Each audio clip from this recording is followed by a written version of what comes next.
1919, the city of New Orleans threw the loudest party in its history. Packed dance halls, bands in living rooms. They did it because a killer sent a letter. And the letter said anyone playing jazz that night would be spared. That's not a legend. That's in the file. I spent 25 years carrying a badge. I read files like that for a living. Now I read them for you. Here's the thing about monster stories. Cold cases, the famous ones everybody thinks they know. Almost all of them get told by people who've never worked a case, never handled evidence, never sat across from a witness, and had to separate what they saw from what they've talked themselves into believing. I have 2 careers worth a detective's badge, then running security at a level where being wrong got people hurt. Both of them taught me the same thing. The file doesn't care what you want to believe. So when I open one of these files, I'm not looking for a monster. I'm looking for what the evidence actually says. And that turns out to be the scariest part.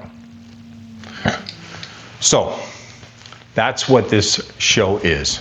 I take a case everybody's heard of, or maybe you have. I'm gonna look for some odd ones, and I work it the way I'd have worked it on the job. Every episode is built like a real case file. 5 parts to it. What was reported, what was found, what the witnesses said, what the evidence supports, and what somebody wants you to believe instead. I'll tell you when the record is solid. I'll tell you when it falls apart. I'll tell you when the story everyone repeats was never in the file at all. And there's a lot of them.